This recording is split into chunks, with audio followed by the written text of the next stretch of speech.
Today we have a pretty great show, I'd say, because we're going to try for the first time to take existing extensions and convert them to use the new community toolkit. Whoa, cool. Community toolkit.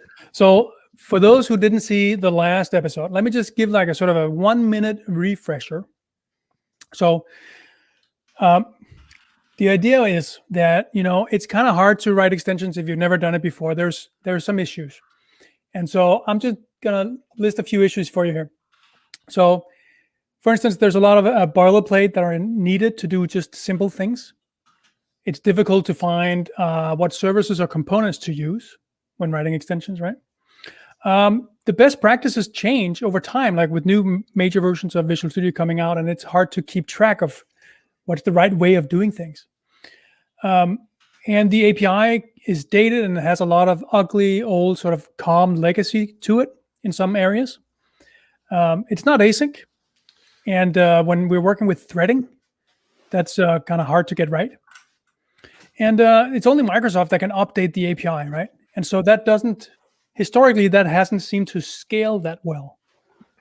And finally, there's some break-in changes in the APIs between major versions of Visual Studio that kind of adds a little bit of pain when we maintain an extension and we now have to make sure that it works with break-in changes and such. So those are a bunch of issues. And so last week we set out to think about if we could fix that by creating a new kind of a wrapper or a toolkit around the Visual Studio SDK.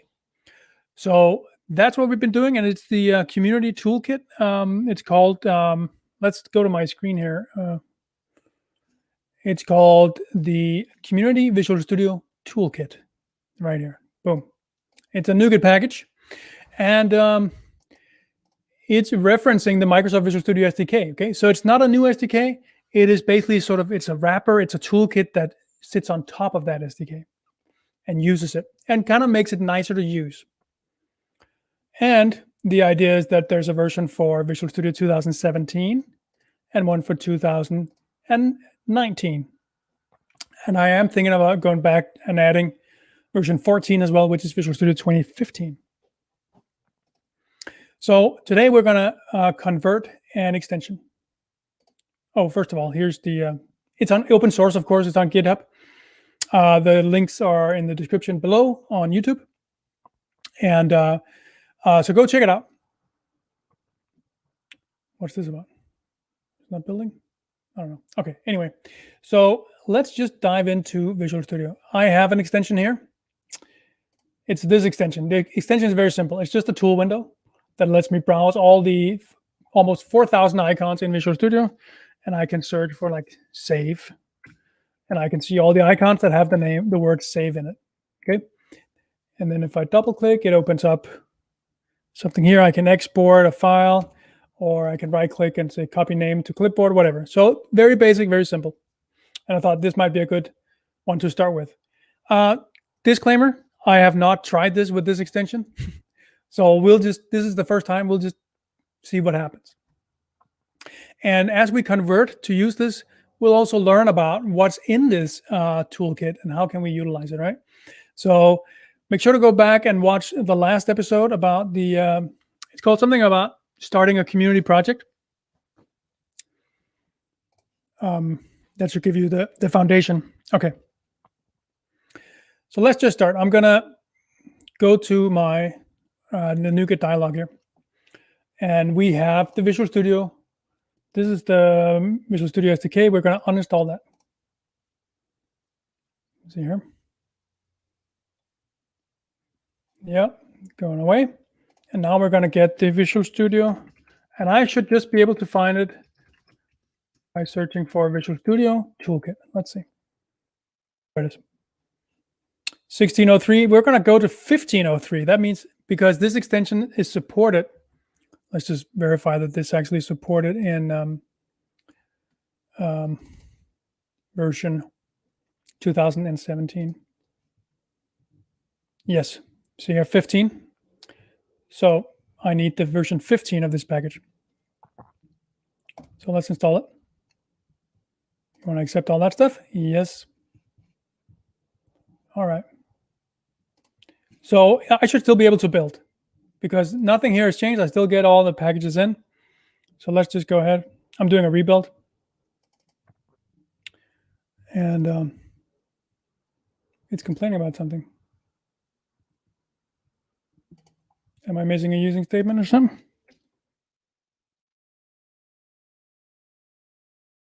Oh, really? Async tool window. Okay. So this is actually kind of interesting.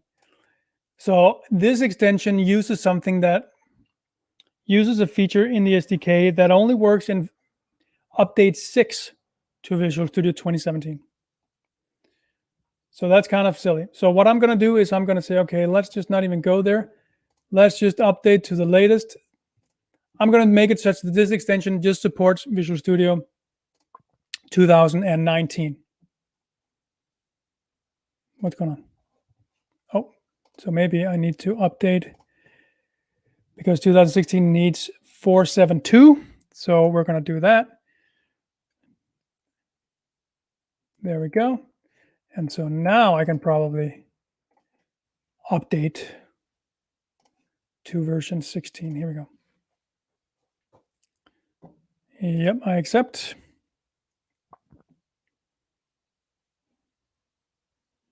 Okay. So far, so good. So there's a little bit of cleanup here from old days that has absolutely nothing to do with what we're doing here. And we can see that's playing out in here. I'm just going to edit the project file here because there's some duplication going on somewhere. And it had to do with the VSCT file. I'm just going to search VSCT. Here we go. Command table. And that was one called command table 1. We don't want that.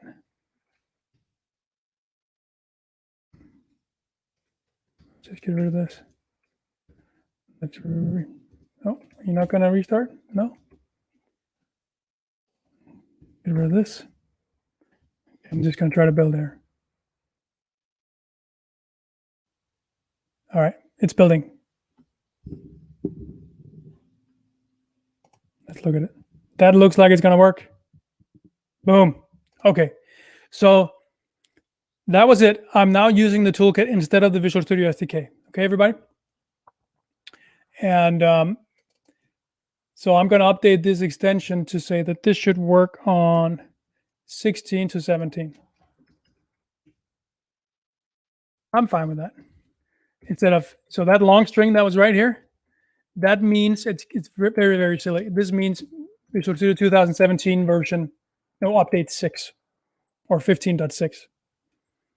So that's how we used to write our versions. Now we can do, like if it was 16, we could do 16.6. But we couldn't do that back in 2017, Visual Studio 20. We had to do, they were always .0. And then the long number here was what determined what it was, what update it was. So we're just going to go say it works on 16 to 17. There we go. Good. Let's close everything. Now we're good to go. So let's start by looking at some things we can take advantage of. Let's look in this package. And I'm just going to go through here and see if there's anything that I can see we can do. Here's one where we get a service. We're getting the DTE. So I'm going to go do the .vs thing here. Here it suggests that I get the Community Visual Studio Toolkit using statement. And then I can basically just say vs dot get DTE async. Because in this, the DTE is a first-class citizen, kind of. So get the DT, and the problem is that this returns a DT2, and our service DTO here has just a DT. So we're just gonna, I'm just gonna do Alt F12. We do that inline and say, hey, this is a DT2. And then what?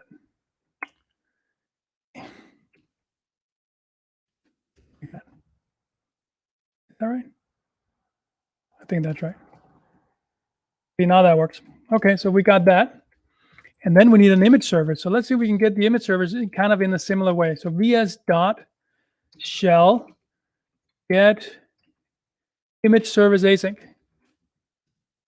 So here I don't have to know, like, okay, it's SVS image service, or let's zoom in, SVS image service or IVS image service 2, right? I don't have to know anything about that, because by just dotting my way through the VS here, I get what I need. Let's see here. Get image service, what's the problem? I'm from assembly, get this 1603 cannot be used across assembly boundaries because it has a generic type argument that is in an embedded interop type. Oh, wow. Okay, so that's a bug that I need to fix. See, this is good that we get to actually implement something, we find something. So let's just do it this way. vs.get service async. So let's see if we can do it this way. Get service async.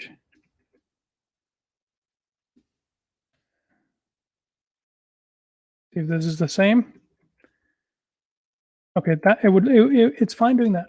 Okay, interesting. So something about interop assembly. So I have to figure that out. Okay. So those are just kind of convenience methods right here. Let's see what else we got. We got a command. Let's see here. I'm trying to look if there's any comments here. Okay, I'm just going to move on here. I take it, James, that you're looking into that too. Oh, I'm looking. I'm monitoring. All right. Okay, so here's our command. And what does this command do? It shows a tool window when a button is clicked. Okay, so the button is defined in here. Okay, and it has a GUID, it has an ID that's defined down here. GUID and ID. Okay, so this is like the typical how I usually handle basic commands. Right, we initialize it asynchronously, and we do that from the package class. So here, show tool window initialize async. It does that from its own initialize async method. So this is just about initializing the command. We set up the command handler, we create a command ID, we tell it to run the execute method, right? That's this one down here. When you click it, and that's about it. So this is all very boilerplate. So let's see if we can make this a little smoother. Let's inherit from this one.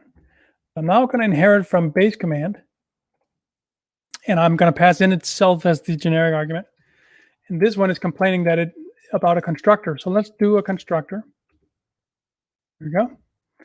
And this constructor is not going to do anything. It's just going to call the base constructor here, and it needs a GUID and an ID. And those were the ones that we have right here. GUID and ID. Oh. Put that in there.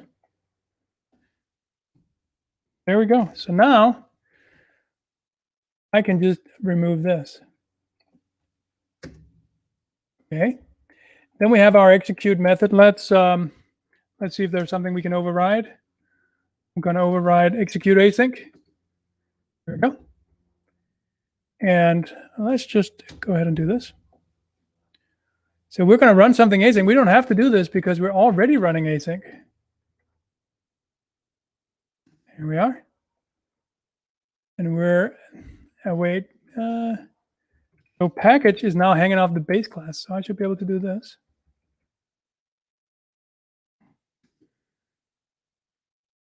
What's going on here? The await operator can only be used within an async method. Oh yeah. So let's just make it async. You know what we really need is an extension that for Roslyn that just right click just does that for you. Like we've noticed you haven't added async. Would you like for us to add async for you? You know, I don't know why that isn't why that doesn't exist. There was someone that suggested it not that long ago. Right? So how do I add it? Oh, right there. It's right there. Boom. There we go. Of course it's right there. The team's amazing. And we don't need to return that. We don't need to listen to the return. Like, okay, we get a tool window pane. We don't care, right? Show tool window async. We're not using that window for anything. I should be able to just do this. I think so. Have you seen these new refactorings that are in there too?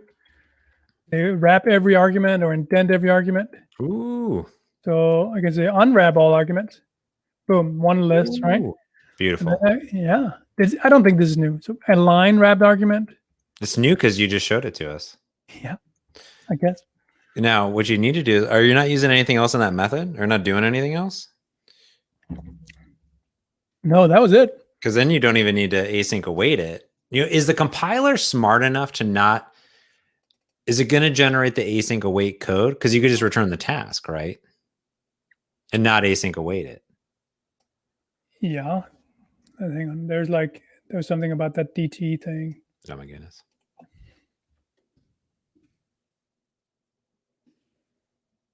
Let me just fix up the DT. DT2. Okay.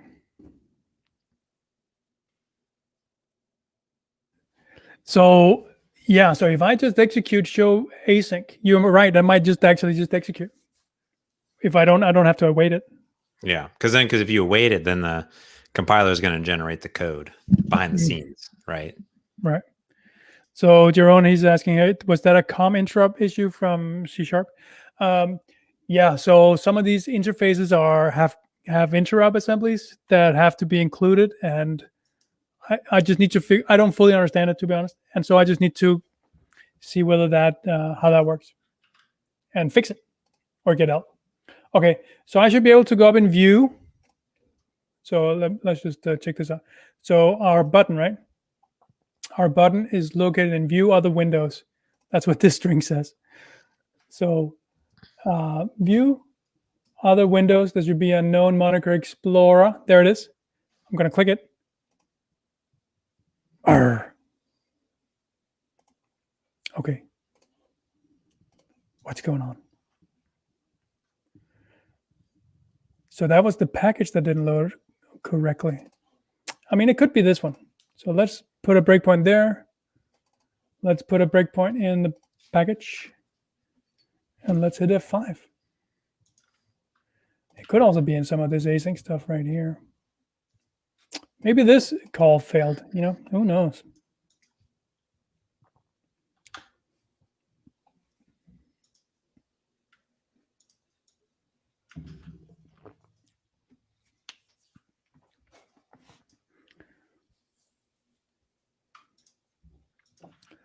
Okay, Stephen, I don't know what that word means.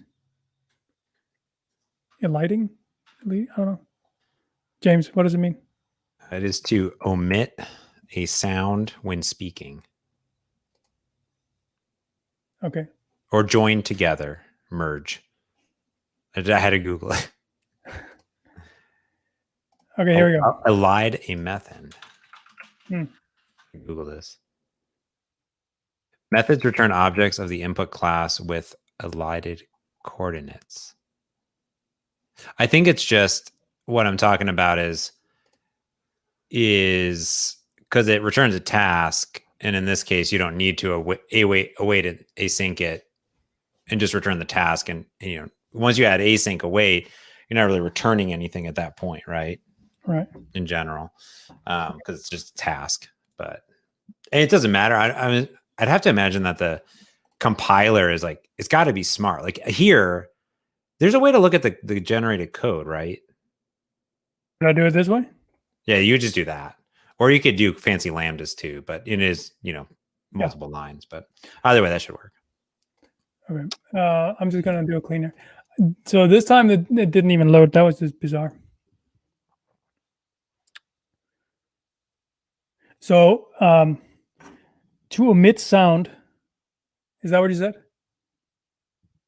I saw something the other day, and trying to figure out how to do it. Let me check this out. So let's see. I don't know if I can do it right. It's about like that your mouth is out of sync with what you're saying. Okay, let's try it. Hi. Did that work? Well, that was pretty good. Yeah. Hi. Wow. It's like a ventriloquist. No, I found the blog post he was talking about by Stephen Clary, Microsoft MVP, about this stuff. Fascinating. Right. Cool. Thanks for finding that. Though it's a weird use case of the word alighting, because I don't know. There was someone tweeted. I think Nish was writing a blog post and used a really big word, and my comment on the GitHub review was, "This is a very big word." Sometimes words are too big. I don't know what they mean. I don't want to Google them. That's weird. Okay, so this is just bizarre. Now it just doesn't even load. So I'm going to change the version here in the manifest. I'm going to run again. So I do this sometimes to force a redeploy. Sometimes there can be some issues. It's very rare, actually, I find. But yeah, sometimes it solves the problem if a change isn't reflected.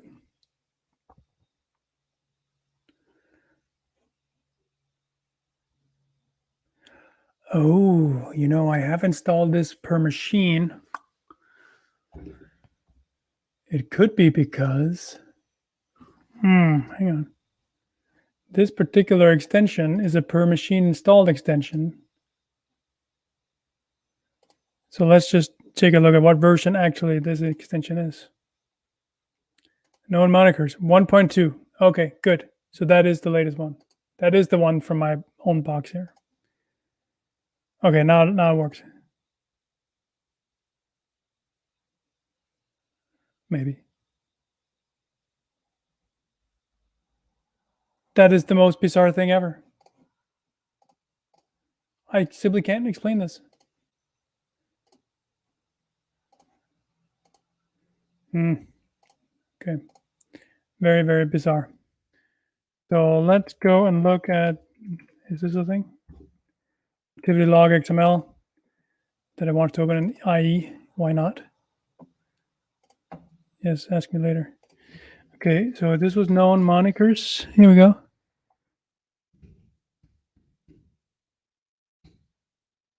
Extension is enabled. Good. Okay.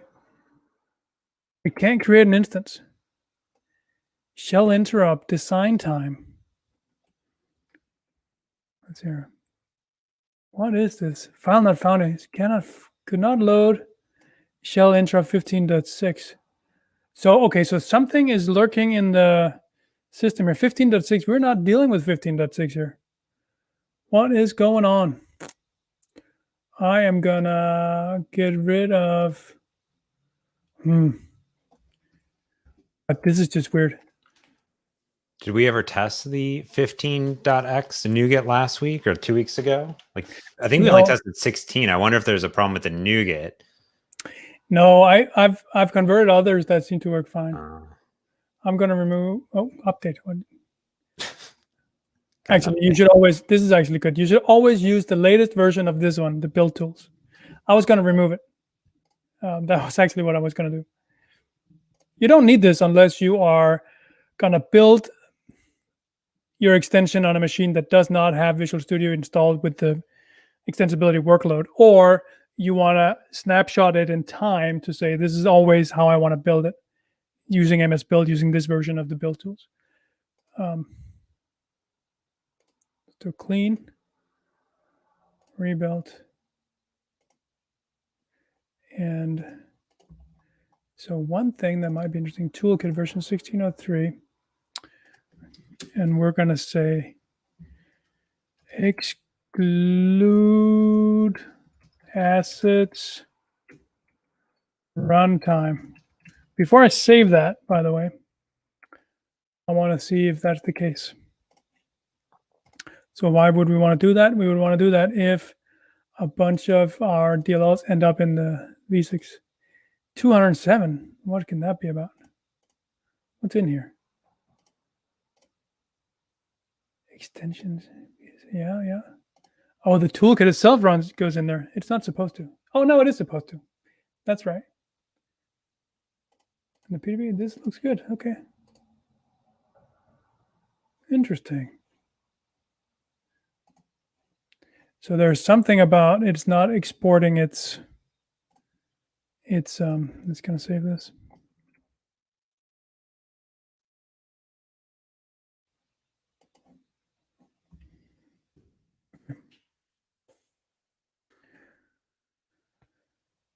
So perhaps it's the Visual Studio preview. Yes, this is a nightly build of Visual Studio. The breakpoint is not hitting. See, you can't deploy it. Okay, I'm just going to restart Visual Studio. It could be something was hung up in the old NuGet package and the build tools. And so sometimes a restart of Visual Studio is enough to like kind of kick MS build around.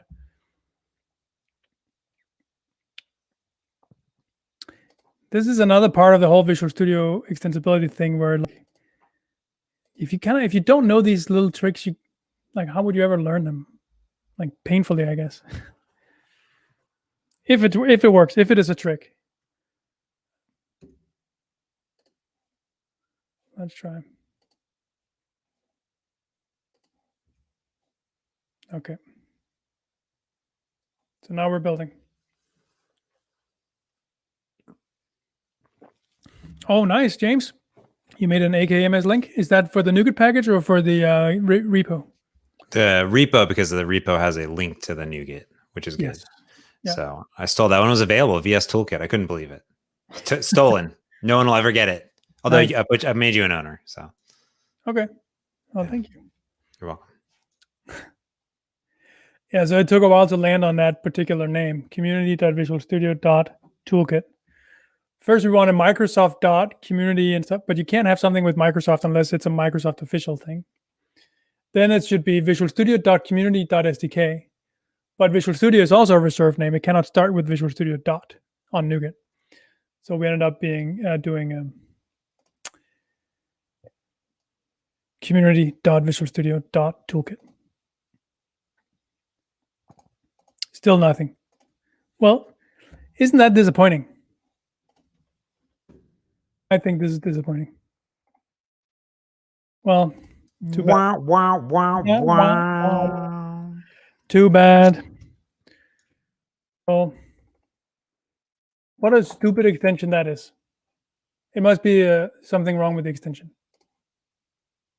Can you rename the extension in the Visix? I can.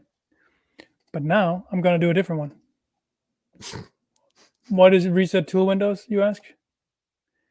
This one has a few extra things that are kind of interesting. Oh, it also uses my old version of the SDK. Maybe that's the whole problem. So reset tool windows is something that just adds settings in here. So it has some options. And then it reacts to when you're closing a solution and it kind of resets the layout of the tool windows. Okay, so it's kind of simple. So we're just going to do the same thing here. We're going to get rid of this. So actually, let's just try and do it from. Let's try to do it from VS Code. Like we're just edit the file itself. So here, so it's called Community Visual Studio Toolkit, and it's 16.0.3. Yep. So let's see if something's going to happen.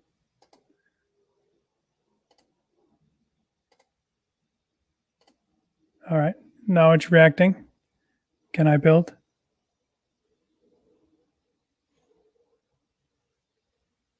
We'll see. Rebuild succeeded. Okay, so far so good. This time I'm actually going to run it just to see that it works before I start changing anything.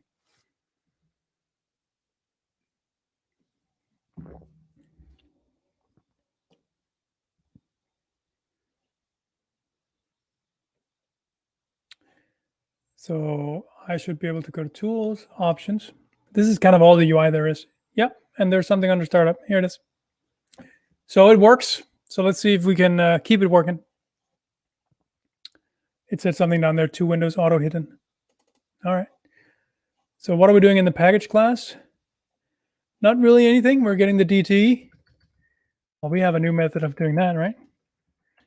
So we just say vs dot. Hang on.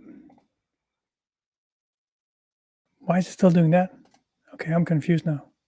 Didn't I just change this? What? Seriously? It changed it back on its own? Well, you know what it could be? It could be that we have, no, 472, it's already that. Okay, well, then we'll just do it this way.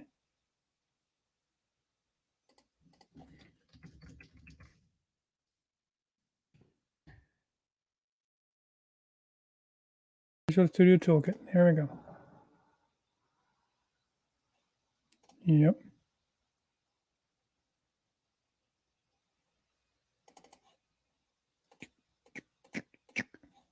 Okay, vs dot. Oh. Now we can add our toolkit. Here we go. Get DT async. Is it even async? It's not async. Let's not even do that. Let's just see if it works. Before we do anything, let's just see if this works. Just going to run it.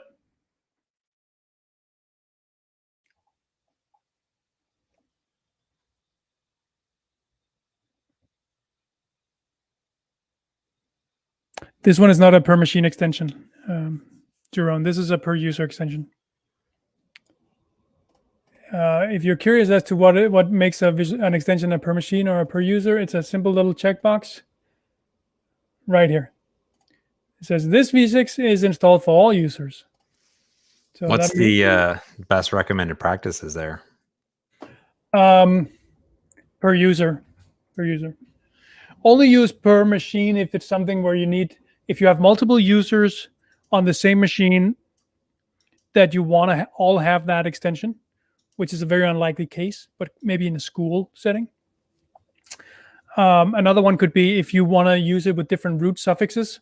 Like, so if you're using the experimental instance and you want to make sure that your extension works in both your regular instance of Visual Studio and your experimental instance or any other root suffixes that you use, then use per machine. Got it. That makes sense. Yeah, I think almost all the extensions I have seem to be per user, except for the ones that like maybe are installed by Visual Studio, like Live Share, right? That should be like, that's across the machine, I think. Yeah. I'm looking right now. Well, so the ones the Microsoft ship in the box, they're all per machine. And that's because the Visual Studio installer can only install extensions that are per machine extensions because it runs elevated and it doesn't run in the user context, which is kind of funny because the V6 installer actually can only install in user context. And if it sees a per machine extension, it actually calls, if I remember right, it actually calls into the Visual Studio setup engine, the installer, basically to handle the per machine extension. So all the IntelliCode live shares or whatever is shipping with Visual Studio are always per machine. Otherwise, the installer can't lay it into the install directory. Isn't that funny? Maybe not funny, but all right. So let's do something funny here. Speaking of, maybe that might have been a pro tip. Let's try something for the first time. Okay. So here I have the options. Notice what we got here. We got our general options. These are all these true, false that show up. This is basically the page that show up right here. Right. So it's a base option model, and here we decorate it. This is how you do it normally in Visual Studio. So we need to have a base option model. This is something that is in the samples that you have to include on your page. We have a base option, and then we have our options page right here with more stuff. Then we need like a separate class here, a dialog page provider that calls into it. So these three classes right here are kind of boilerplate. This one is the one that I care about. This is my business logic, if you will. So let's go in here and do something new. I'm going to add a new item. And I'm going to go and select extensibility. And I'm going to grab an option page, and I'm just going to call it general. Hit enter. Let's see what happens. What happened here?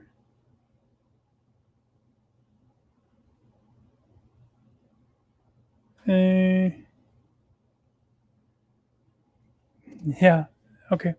So what I got here was kind of exactly what I wanted. I'm going to just exclude, I'm going to take all this stuff right here. These were my settings. I'm going to paste that right in here. There it is. Now that's in there. And I should be able to exclude my old options folder here. There it is. So now this should come in right. There we go. Okay. And then what does it say here? Hey, add these two lines to your it says register the options with these attributes on your package class. Okay. Well, we kind of already did that in here. Dialog page provider .general, but that doesn't really exist anymore. And this one says two different ones. This one only have one. Okay. So let's grab these two ones and put in here instead. No, let's just put it underneath so we see what's going on. There we go. It needs these two. Then we're going to grab, we're just going to copy in here. Oh. Control C. Paste that in here. And general is usually always what options are called. Recentral windows. There we go. So now I can nuke the original one up there. So now I have both an option page, and then I have this new thing called provide profile. And the provide profile is such that we can, whenever you import export settings or with roaming settings, so if you have, like it saves it to your account that you're signed in with, into Visual Studio with, like your Microsoft account, so that the next time you install Visual Studio, you get the same settings coming back. That's why we want both. So it's kind of nice that it helps us with that. Oh, it's not called general options anymore. It's just called general.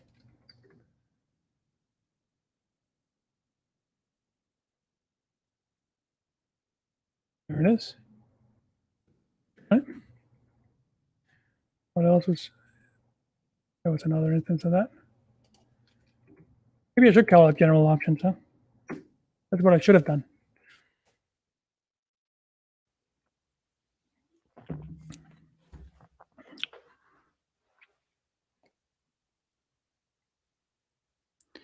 So here's another question from Jerome. Is consuming the toolkit NuGet already doing something execution-wise?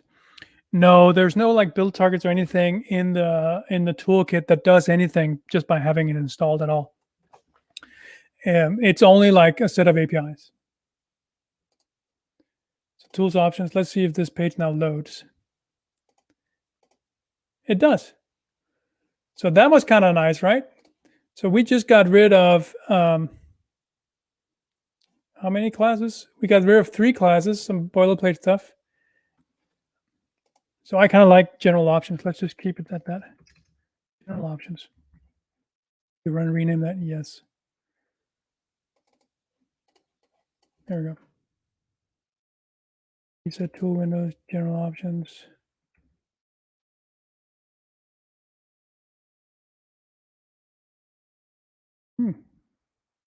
Anyway.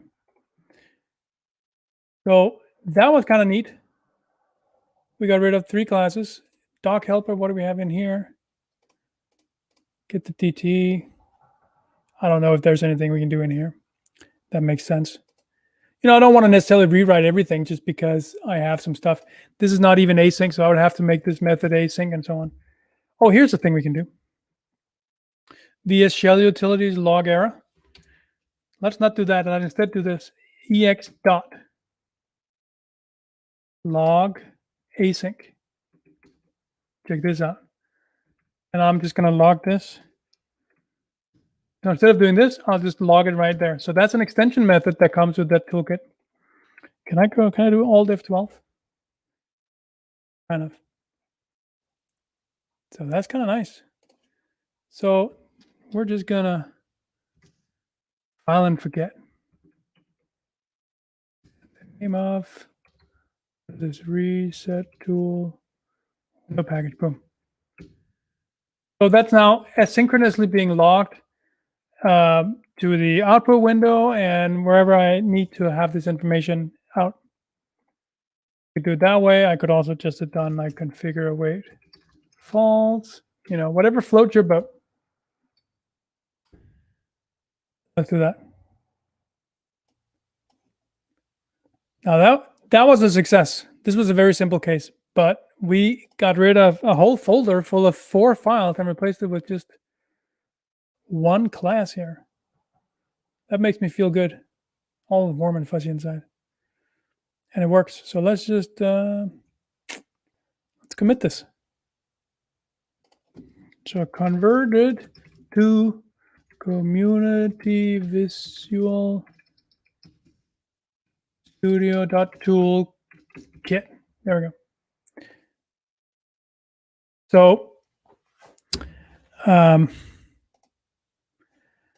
think that was kind of cool. It still annoys me a little bit, though, that we didn't get that first one working. There's something there that I need to look into. Something with the interrupts, that was one thing. But then there's like the whole extension didn't even load. That was very strange because that should have nothing to do with a NuGet package, because the package class itself did not come from that. So that was just bizarre. File not found. Well, it's a file not found exception that it said. Well, I'll have to look into it. Okay, what else do we have? Let's take a look here.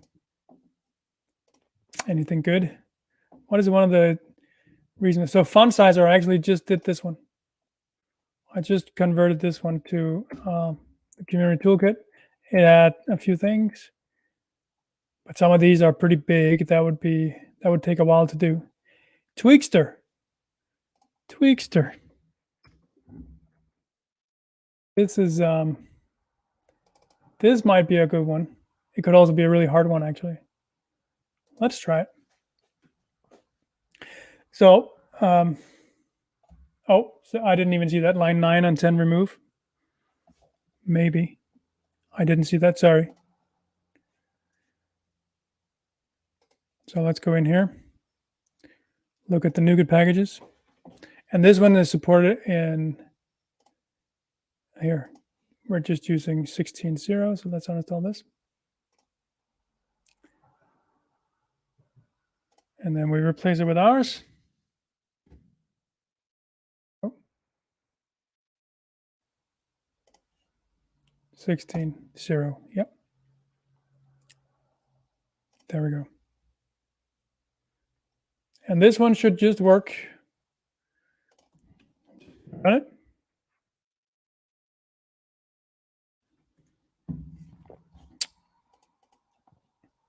Oh, something failed. Let's just try to do a clean, and again, otherwise we do a restart of Visual Studio. This is something that happens sometimes when we, yeah, that's weird. So let's just close it down when we change the NuGet packages. I wonder why that is.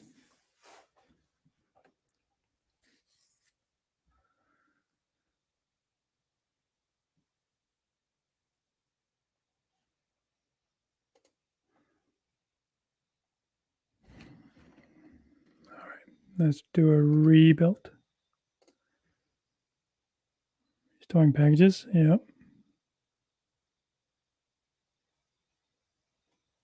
Rebuild all succeeded.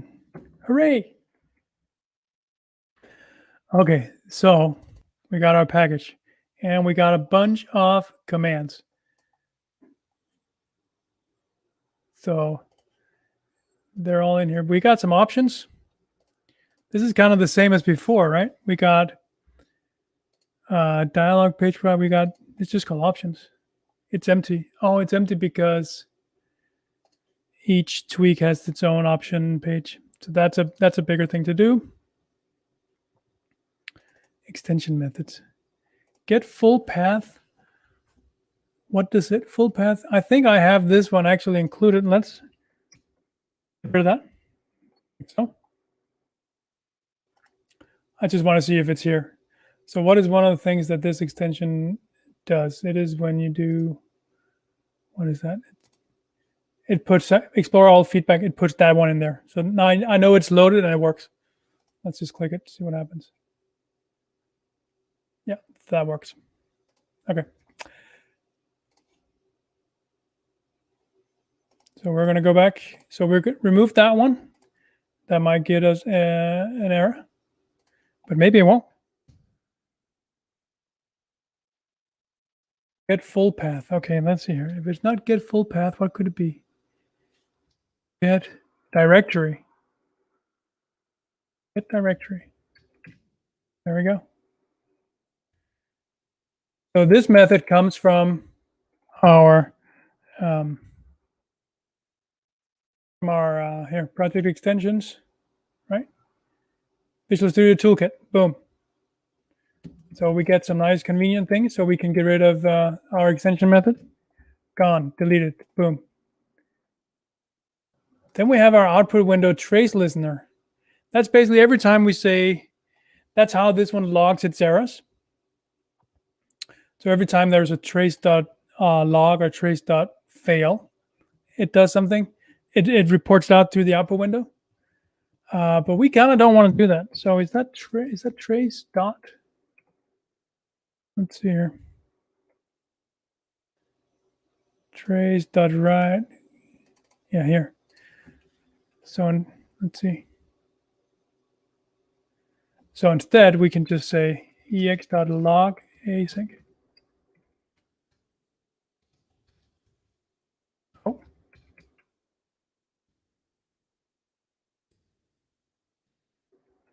We can just remove these. Trace.write, this is the same.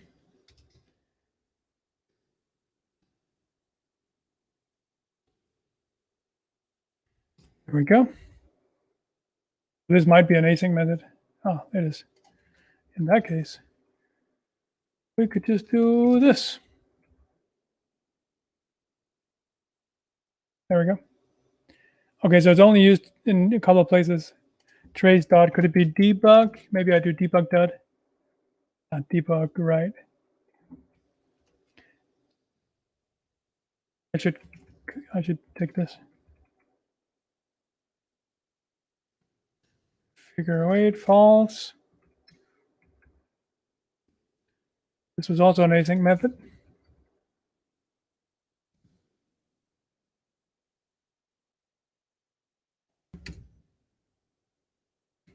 How about this? Is this async?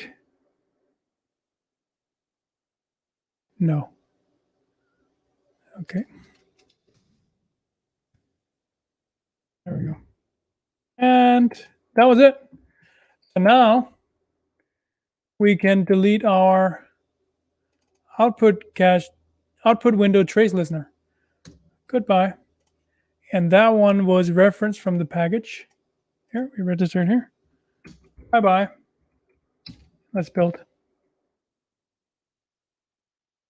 See, this is really nice. These are like just these little small things that just streamlines everything. We can get rid of our code. That's just wonderful. Content types. I'm pretty sure this one is somewhere. Let's see here if it exists. Yeah, it does. Boom. Okay, so we can remove that one too. So content types is contained again within our list here. Content types, and it has a bunch of them, right? So that's nice. And I notice how I could just dot that thing in. It had the same name, content types. That's kind of what you would expect things to be called, right? So it's nice that you can just dot the namespace in by things that sounds like what they're supposed to be. At least they sound like to me. I don't know. Maybe that's not general. Okay, common. We have our options. So we definitely don't need our base option models. I'm just going to, for now, exclude them and see what happens. Now what's going to happen? Options.instance. Base option model. It's called, is that what it's called? Put it this way. Okay. Yep. Do a build. Oh, there's more content types here. I'm kind of curious. What's in this one? System Windows Resources.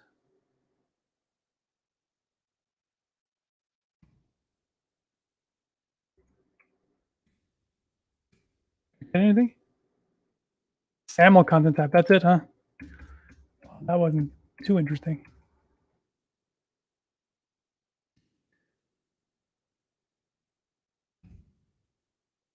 This is used all over the place.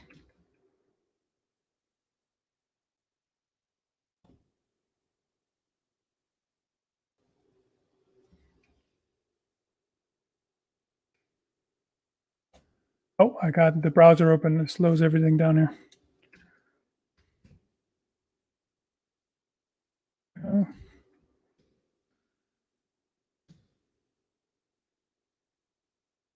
on now.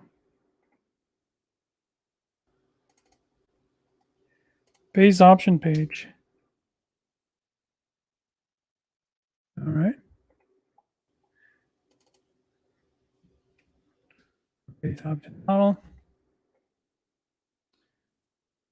Go.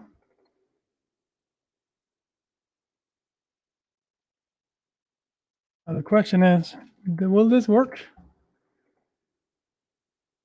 Have to find out.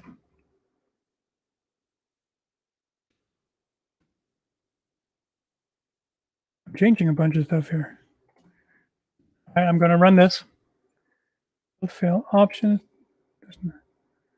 Oh, there is not a saved. Okay. That's right. That does not have that event. Okay. Wait, let's get back to this one. We may have to add that event. It kind of should have that event.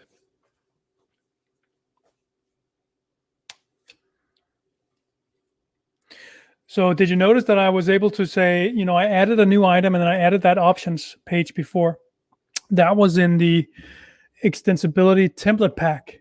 So if you go get that, you have sort of the template side of the new community toolkit gives you new project templates. So you say file new project. You can say V6 project community or V6 project with command community, V6 project with tool window and so on. So go grab that. Okay, tools options. What do we call it? We call it Tweakster, right? Tweaks. Boom, they still load. So tools options still work. That's fantastic. Okay, so what do we want to do? We definitely want to open back our, we want to add that command, that event. But what did I call?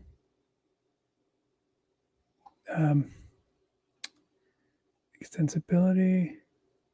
I think it might still be in here. Here we go. So let's add this one. So let's find our options. I excluded something. Was it option model?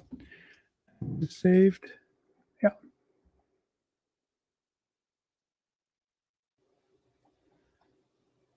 Probably put that here. So let's go into the actual toolkit here.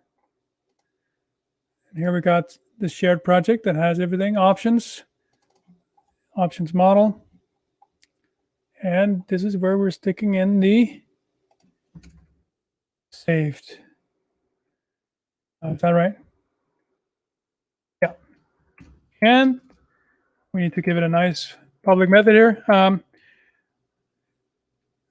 The saved event is fired after the options have been persisted. And then we call it from what method? From save async. At the very end. Jerome was asking around if is the save event missing from the toolkit at the moment? It is. That's what I'm adding right now. So that's it. So let's see how we do this. So this is actually interesting. So I made a change here. Let's see if we can update the toolkit live on NuGet. So I'm going to do that and say added missing save event to options model. I'm going to release that like this. And we're going to commit that. So now it's going to run out, and in a couple of minutes, we should get a 16.4, maybe, something like that. So while it does that thing, we can run along here and see if there's, dialog page provider. Yeah, that's fine. You know, these days I actually take this and I just put it into options. I don't. Here we go. Dialog page provider. Okay. So here's a bunch of stuff. Disable zoom and scroll. What am I doing? Am I doing something like current? I think there's something where I get current text view. I should have just said here, reset zoom level. Yeah, I thought there was something here. So get text view, it gets the current native text view. And what is this feature? This is reset zoom levels. So what if I get rid of that? Where was that called from? Up there. Okay, get text view. So let's see if we can do something else. Can we say dot editor dot get current WPF text view async? How cool is that? So let's do that. And let's do that asynchronously. So we do thread helper dot joinable task factory, dot run.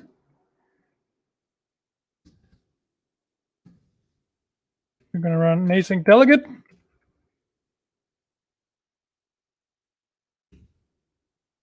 That means we can also make this async. Look at that. Now we're kind of asynchronifying our things here. You know, you could argue that we could take this entire thing. You could argue that that would be a good idea. You could argue that we should do this instead, and we should then do GGF and then do switch to main thread async. Like that. And then we have this. We can say vs dot get DTE async. Okay. What's the problem here? Oh, cannot convert that DTE2 to DTE. All right, that's fine. There we go. Let's just see if our NuGet package is done. It's not done yet. All right, let's just run this to see if it works.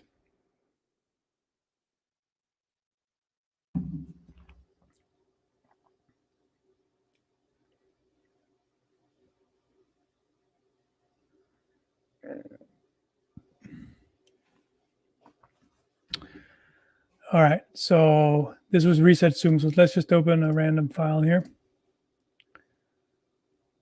And what is reset zoom? There's a keyboard shortcut for it.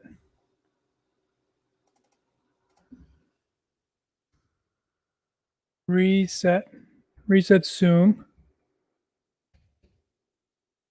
There we go. Control 0. How is that even available? I guess it is. Let's zoom in. Control 0. Boom. It works. Haha. So Some people might argue that, hey, you are actually allowed to do async void if you're in like an event handler, and you could argue that this is an event handler.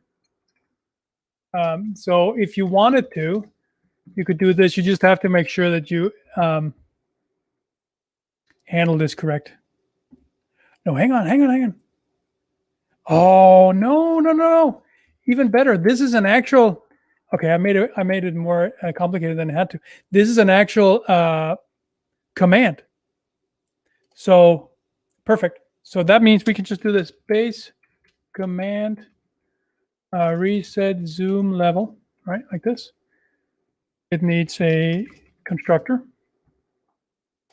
and the base constructor just needs this. Okay, so that means we no longer need any of this.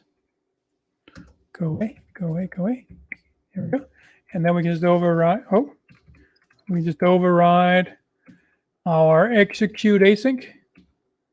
There we go.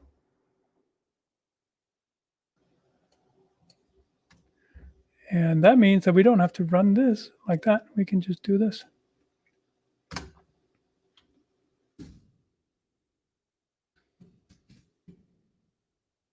There we go.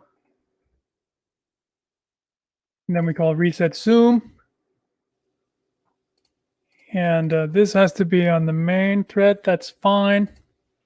We're using the DT to execute that. That is fine too. What the hell is underscore DT? Oh, that's the base class, so it doesn't matter if it's a DT2 or.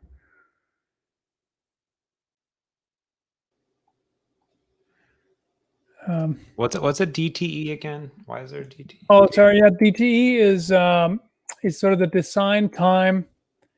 What does it mean? It's kind of a friendly Data transfer environment. Yeah, it's kind of a friendly API that was created back when there was macros for Visual Studio. So, when you were dealing with macros back in like Visual Studio 2005 or something like that, then it had to be written in a sort of a nicely readable way. And so the DT was created as kind of an API wrapper, but it has not been evolved since Visual Studio 2010. But it still has a lot of convenience methods, and we still use it all the time. But sometimes we're not supposed to use it because there are new APIs that are taking over. So that's another reason why this is a better, like the community toolkit exists, such that always use the toolkit if it has the method you need, because it makes sure that under the hood, it uses the implementation that is the most optimal. Well, it's probably not the DTE. It's probably straight on to the right services, but it could be the DTE. But the idea is kind of that we guarantee the best practice once you use the toolkit. Oh, here we go. Jan says, develop a tool environment or design time extensibility. Yeah, that's my understanding as well. That's what it stands for. One of those two. So this was kind of nice. So we call reset zoom. So we are async. And we just call that boom, boom, boom. We make sure we are on the main thread. Let's just, so this was kind of a big reduction, right, in this file. And if it's new to you, like you have a brand new extension or whatever, if you go in and add new item like I do here, you can see here we have add new command, add tool window, add options page. They're right here. And if you're like, hey, I don't want to use the new toolkit, but I'm not happy with the templates that are already there, then you can use the ones that are called modern. So here's a package for modern or modern command or modern tool window that doesn't have all the boilerplate. That's just as lean as it possibly can be. So they're also included here in the community extensibility template pack. Okay, so it was reset zoom. Let's just see if now that whole method is async now. Isn't that wonderful? It's like bringing something up to a modern API. It feels really good. Control 0. Boom. Reset zoom. It worked.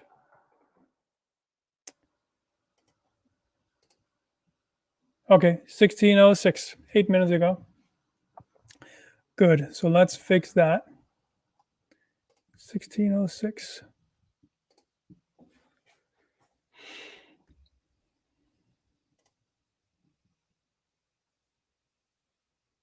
Community toolkit.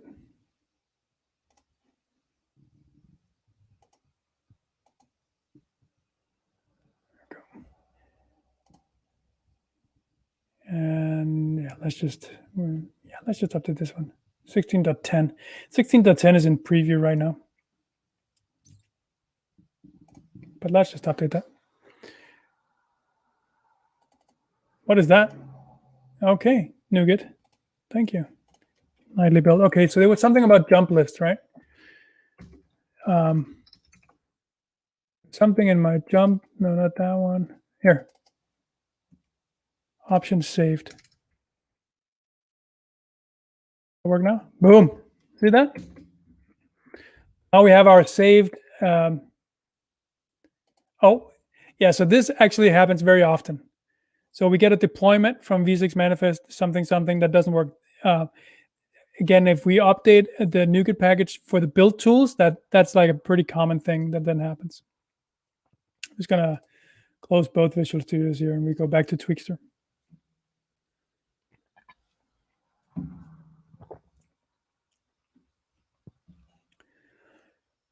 I'm realizing now, like, how nerdy this this particular topic is. Like, it's, I don't know, this is not going to be the most popular episode, maybe, but I hope that it still illustrates like the vision of and the idea of this toolkit. Where do those community templates come from? They come from marketplace.visualstudio.com. So if you get the extensibility, what is that thing called that we have already? The extensibility essentials. Yes. If you get that, then you automatically also will get extensibility template pack. And I updated today. Is that right? 326. Yeah, that's today. Hot bits. So that's pretty amazing. Pretty amazing stuff. Each, technically it should have the same name as the community toolkit, right? It should have, but then it also has a very long name. Could rename it. Yeah, but then it would be like community extensibility template pack. Like, that's a mouthful. So there is that. Okay, I think that was it. I'm just gonna commit my changes here to tweak. So that was another one converted to community. I think there's only 2 M's in community. VS the toolkit. There we go. So that was it. There was 2 extensions. For some reason, that first one was causing some trouble. I don't know what happened right there. James, do you think this was like? Does this make sense? Like, to be fair to everyone, this is kind of an experiment, right? We're trying to see, are we solving things here? Are we making things easier? Is this desirable? Like, obviously, there's a lot of testing that has to happen and all that sort of stuff, but hopefully this illustrates the practicality of it. Like, now we in practice, we kind of moved things along. What do you think, James? Did this make sense? Makes sense to me. I think what would be fun is, as you run into problems or features you want to add to the list. It's in GitHub, and then do, up for grabs. If it's going to be a community toolkit, how do we start building things together in the community? Right. Yeah, Aiden's right. I think the toolkit lowers the barrier of entry, so it sort of becomes that stepping stone. And seeing, well, the nice thing about like doing a full conversion of something is then you could point to a commit, and then you can say, here's what I did to convert this thing, right? And you can look at the diff and kind of learn that way too, because a lot of extensions are probably in there and in a similar fashion that need to be cleaned up. Yeah, and I think there's a lot that will have things to gain from this too.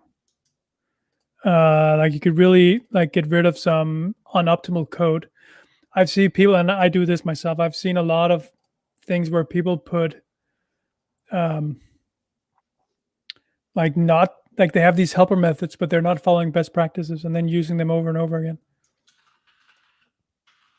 Okay, here was one that didn't work, right? So I couldn't go in this. I have to remember this so I can try to recreate this. So vs.shell.get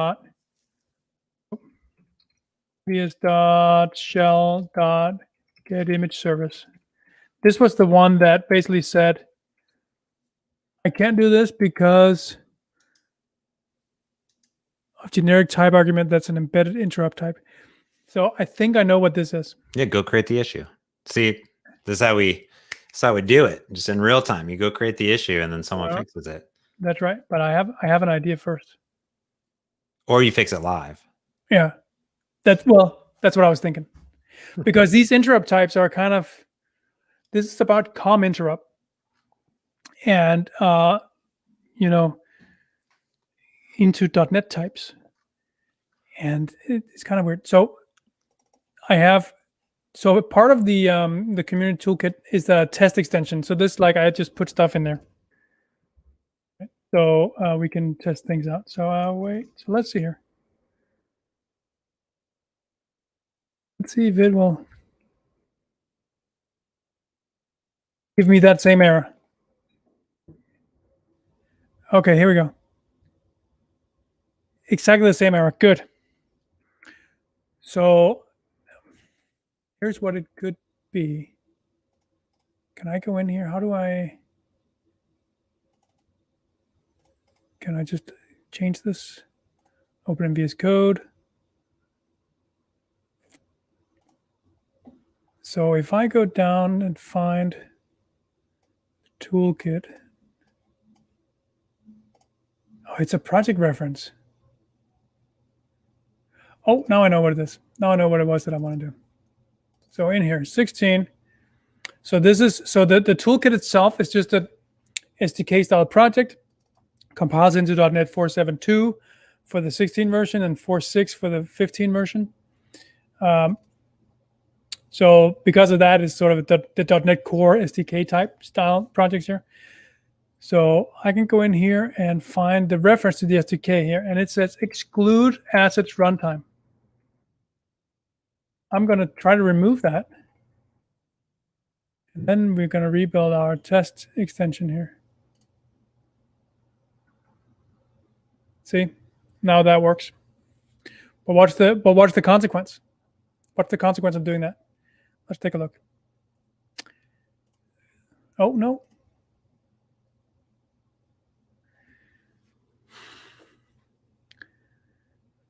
What is this? Is it just this? Is it just this particular one, or is it like, what about this service right here? No, this one is fine. It doesn't need some interrupts. This one?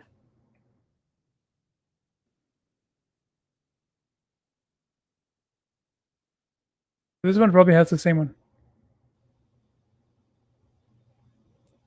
Better interrupt types. So what if we go in here? There's a NuGet package we might be able to use. If we add, there's Interop. I forget what it's called. It's Visual Studio something Interop.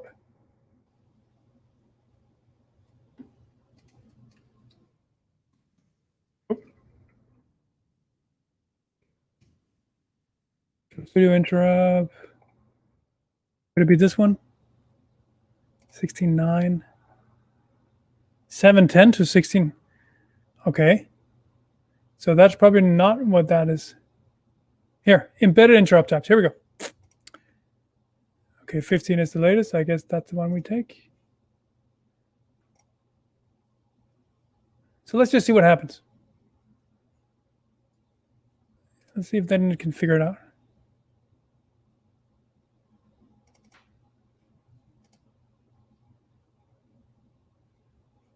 Oh. So the same issue, do I have to build?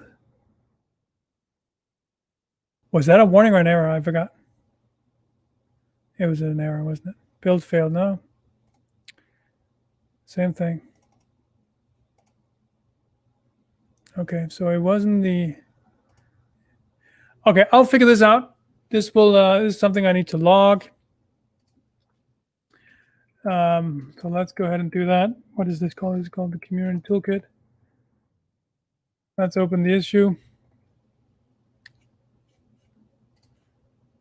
Let's see here.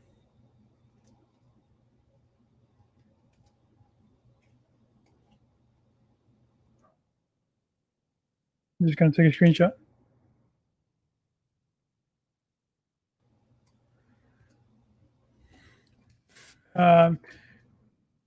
Embedded interrupt type issue.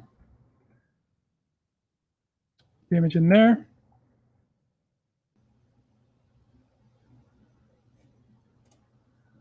Boom. Okay. And then this is a bug. There we go. Okay. So that's going to be that for now. Yeah, too bad. Let's just undo all of this. And it was actually complaining about something, I noticed. Let's undo all these changes. It was complaining about that save event that I had. What was that? Let's see here. That was from our options page. In here. It's a non-nullable. Must contain a null value. I don't even know how that works. Can I just do something like this?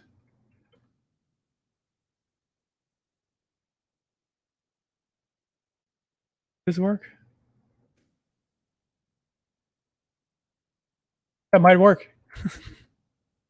What's up with that? How does this work?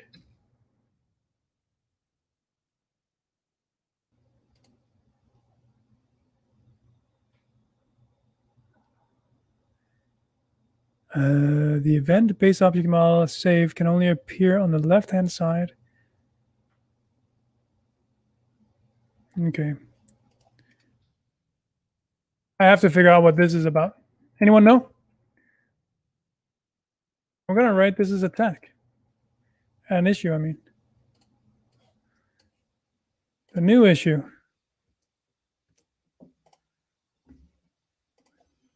There we go.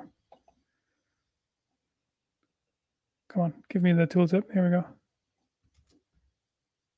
Oh.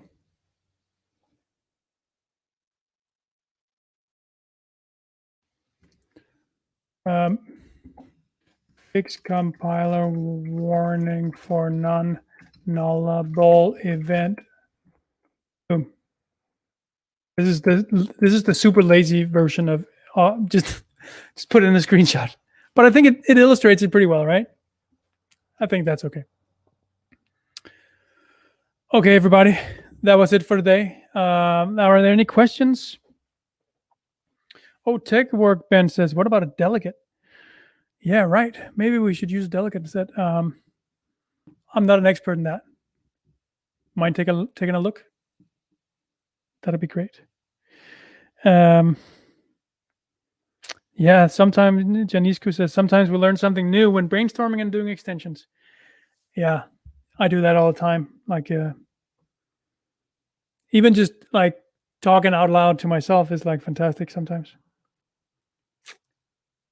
From like a brainstorming perspective, I mean, I actually have a whiteboard right here next to me, and I actually hardly ever use it, but it's fantastic for like exploring ideas. The cleanup process might need an FAQ or guide, Jeroen says. Yes, I think we need a wiki on the repo for like just best practices in general. And how to use the toolkit, of course. So that's definitely something that has to be there and have to be maintained and all that sort of stuff. I don't make any illusions that this is potentially a larger project, and it's going to take some effort. And I think if we work together, we can do it, and it won't be a large effort if we do it together. And of course, we can do some of these Friday shows to work on it as well. DocFX to do documentation. Yeah, I haven't looked at that for a long time. DocFX is basically the new Sandcastle, right? Like it's a way to create like documentation based on XML doc comments, I think. So yeah, let's take a look at how we do that. On the reference property, okay, what does Steven say here? On the reference properties, I believe you need to set the embed interrupt type to false. Yes, but how do I do that when it's a NuGet package? You know what I'm saying? So if I look at here, the NuGet package, just gonna zoom in here a little bit. Like how do I set this embed interrupt to false? It's not an option, right? It's not there because it's a NuGet package.